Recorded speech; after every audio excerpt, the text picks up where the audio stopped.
No matter if you're a student starting out or a seasoned airline professional, checklists are something that we use every flight.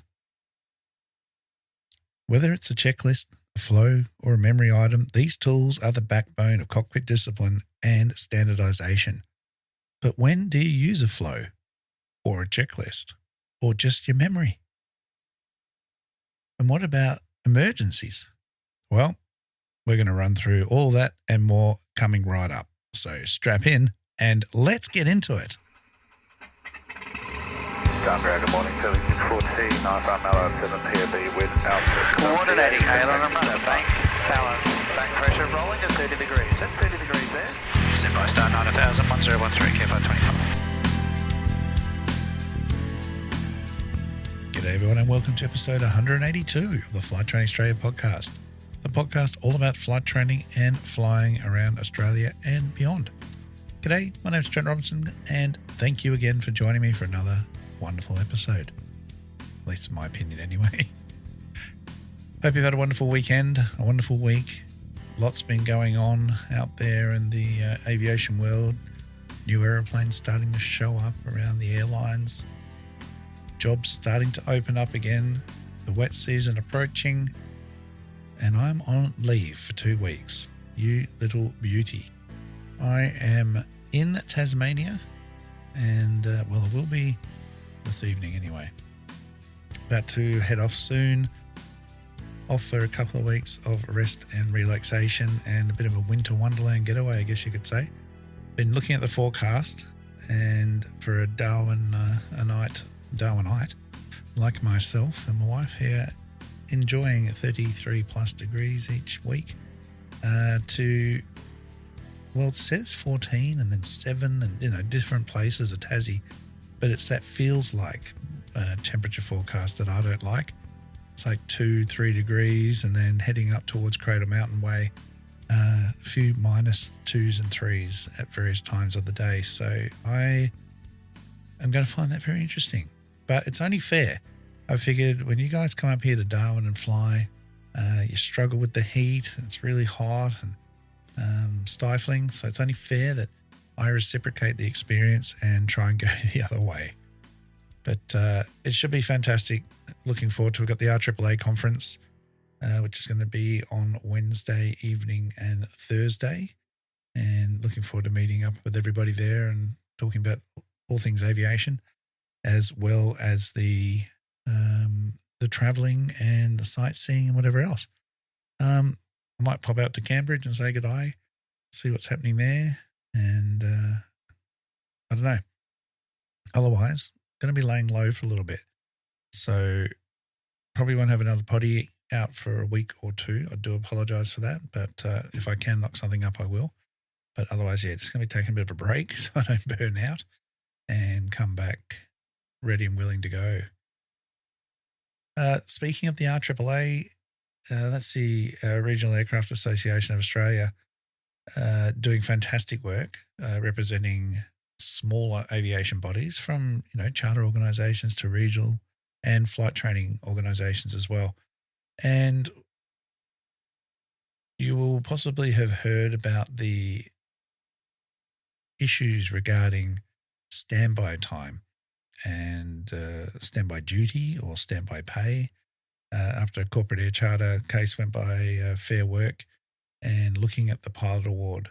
So there are some changes that are being proposed, that are being clarified to do with standby time and whether that counts as duty, whether it should be paid and everything else. I'm not going to go into my thoughts or whatever else, but we are going to be discussing that whilst we're away,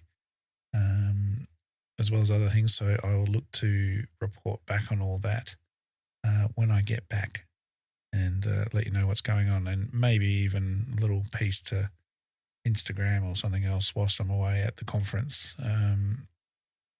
See how things go. All right. But some interesting movements there in the pilot award scheme, and also to do with bonding as well and the legalities of that. So definitely a topic that is topical and one that I will cover off soon when I get some more info on some of the latest proposals and changes regarding that. But if you have a question about the bond about standby, about anything with that you would like me to try and seek some clarification on or answers, then please flick that through to me before Wednesday evening, because it'll be Wednesday evening and Thursday day the seminar's on, or the conference is on, so that would be the time to get it to me. You can, of course, do that. I'd prefer email for that one, so info@trentrobinsonaviation.com.au if you do have any questions on that. As of the, what's it going to be, the 17th of September for this. So if you're listening to this after that, it's already too late. But hopefully I've already done the podcast too, if you're catching up. All right.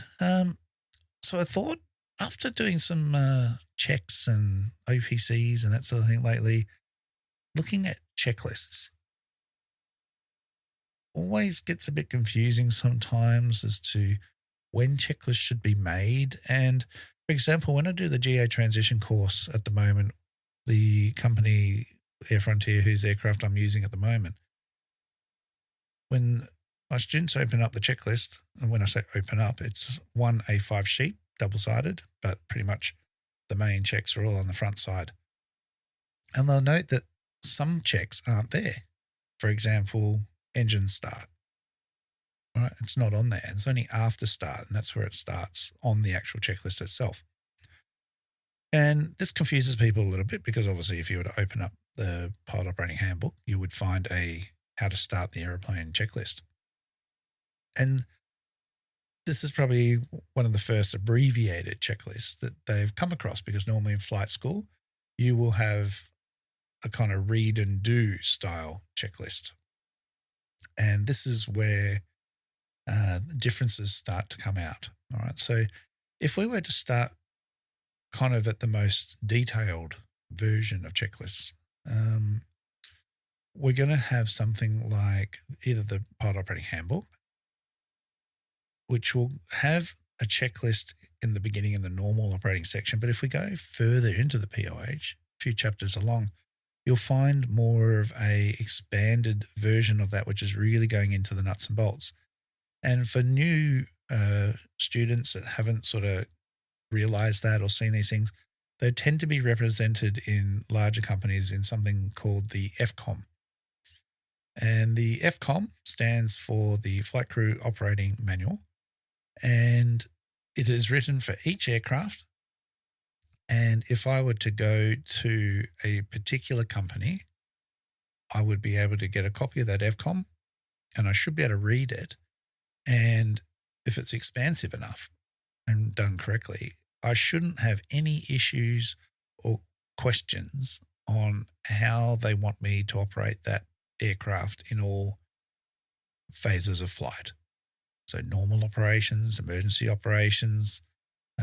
Again, it'll go into all the nitty gritty. So rather than maybe a checklist item would just say run-ups complete, the FCOM will go through all the run-ups, the power settings, what I'm doing with levers, knobs and gauges and anything else, to do various checks and everything else that we do in the run-up bay. Obviously, when you're starting out a new aeroplane, you need something like that, which is going to take you through all the details on how to operate that aircraft, what all the checks are doing, what are you looking for on the indicators, gauges, etc., so that you know what's going on. But as time goes on, you will become more familiar with that. And so you can skip the detail and just use the basic prompts. And that's where we get into a sort of more normal checklist. Now, again, from flight school, you may have had a A5 booklet of multiple pages, which again wasn't too crowded or anything else, but had the checks on each pages, every page or so, and you flick through as you went through the book. But again, the little book can sometimes get annoying because it is too many pages, and then you lose your page and got to find your way through it all. So then the abbreviated checklist will come in and have just the things that you really, really need and more simplistic. So all the run-ups for the engine, running up your power, mags, pitch checks, anything else like that could be just covered with one word and complete. All right, but it's not actually telling you what to do in that process. All right, so hopefully that sort of helps scan that out a little bit. So before we go further, why do we have checklists in the first place? All right, the why? Well, checklists are not just bits of laminated paper or electronic menus to tick off. All right, they are safety nets. And you would have heard me, if you've been a bit of a long-time listener, that I've said this multiple times, that those checklists are a single stopgap measure to catching you making a mistake as a single pilot operator. Right? They're also, from a multi-crew perspective, there to confer with each other that checks are being done appropriately, with two people monitoring and confirming that things are being done. All right, so they exist to make sure we don't miss anything, especially when we're under pressure. All right, now this can be not even a checklist item, but a flow item. And an example of a flow item, without getting too far ahead, could be just something like bumfish on downwind. All right, you're starting to get a bit rushed, get busy, rather than just sort of nitpicking and doing bits and pieces, just stop. And then when you're ready, run through the bumfish, run through clear off or whatever it is, and that will help you out a lot. All right, but how you use them and when makes all the difference. So some pilots use them as a bit of a script, others as a backup tool. But if you're not clear on how you should be doing it, you're going to get confused. You're going to get slow cockpit management. You're going to miss items. And that's obviously the whole point here, is to not allow that to happen. All right, so I mentioned the word flow a couple of times. And what is that? And well, it's basically a muscle memory action. Ideally, it's a systematic way to memorize a scan of the cockpit. So we're going to follow our hand down the bottom. So let's just use 172, 152, 182, pretty much all of those sort of things. We can start down the bottom and we go fuel is on both left or right. We move up to cow flaps if they're fitted, to mixture, to pitch, to throttle, and across the left to other switches or whatever else. So that's a flow. We start from one point, we come up, and then we move across. And that flow will change depending on the phase of flight you're in and what it is you're actually doing. All right, so whatever it needs to be and whatever's going to work in a way that its order makes sense. It's not necessarily always just in a natural flow of how things are in the cockpit. Sometimes there might literally be a up, down, across, down, and back up, because that's the order that things need to happen in, but it's there. All right. So flows are fast. They're there to build that situational awareness, especially in busy phases of flight, to keep things simple and functional. All right. So like pre-takeoff, after landing, configuration for an approach, things like that.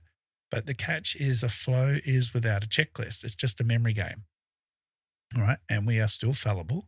So the golden rule is usually aviate, navigate, communicate, but there's another golden rule. Do your flow and then you back it up with an abbreviated checklist. Now that checklist might not be every single thing in the flow. It's usually just the critical items that of anything, make sure this is done. All right. And I want to talk about that momentarily as an example so you can get an idea of what we're talking about. All right. But before that, let's just make sure we're all happy with abbreviated and expanded checklists. Okay. So expanded checklists are exactly that.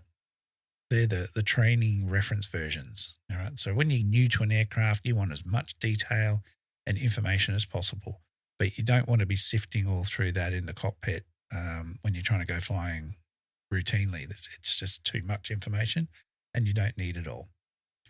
All right. So we'll explain how to do the check item, not just what to check. You're going to see them in the manuals or training environments. FCOMs are the most obvious term and most commonly used version of this. And they're fantastic when you're trying to learn an aircraft. Right. But those abbreviated or normal checklists, the normal checklists are a bit more of a read and do when you're then sort of starting out. And then once you know what you're doing, the abbreviated checklists are there for the key items to make sure that you don't miss anything. All right. So probably the simplest way to really figure it out and remember is that the expanded is for learning. The abbreviated is for doing, all right, or cross-checking that you've done it. Don't be using those read and do checklists. You don't want to be using that all the time. You want to try and use that for study at home. And then when you're moving, and whether it's a new type rating aircraft or you're starting out, this is applicable all the time to do these flows and checklists. And this is where armchair flying, have a cockpit photo.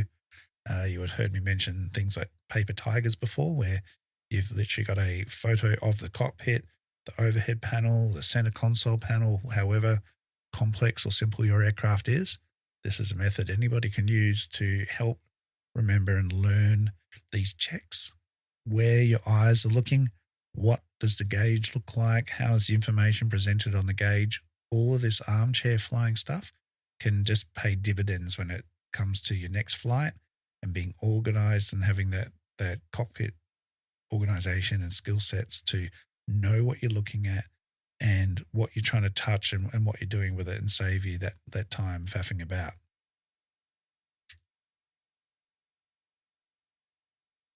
So memory items then are the non-negotiable, no time to look up a checklist items. They're the ultimate flow, I guess you could say.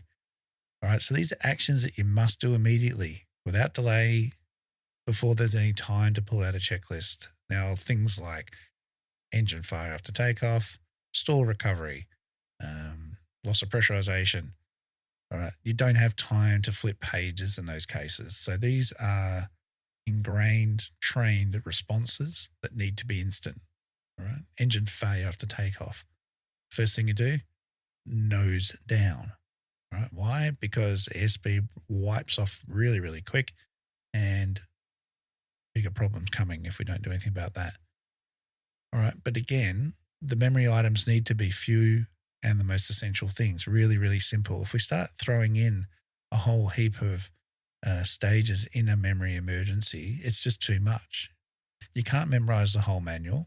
And what we need to do is the key items that are going to save the aircraft and keep it flying and keep everybody safe.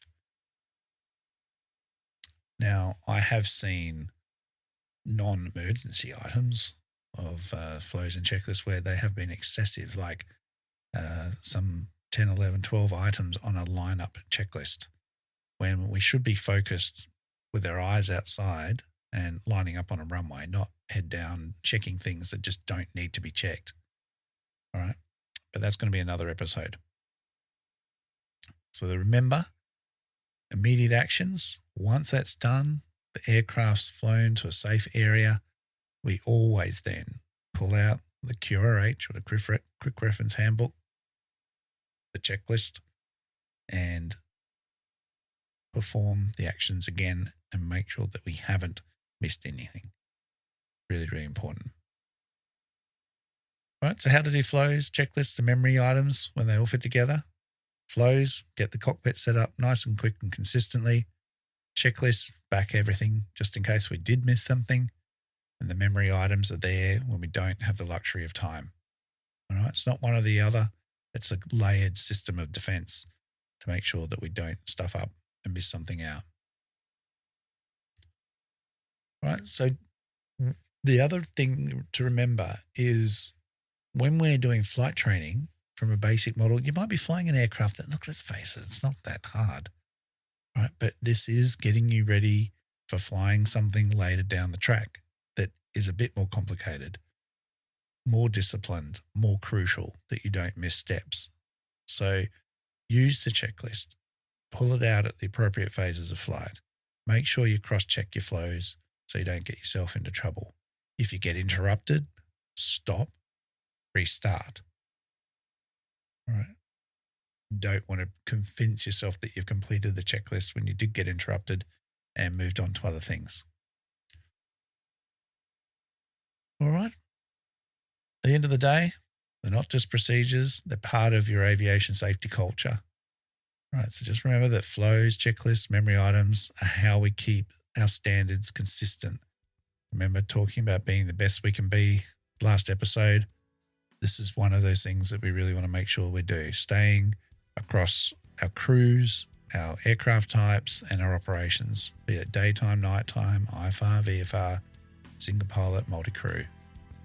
Checklists, procedures, flows, they all save lives. There are countless reports where misused checklists, poor memory item recall was a contributing factor, but there are just as many stories where disciplined checklist use has also prevented disaster.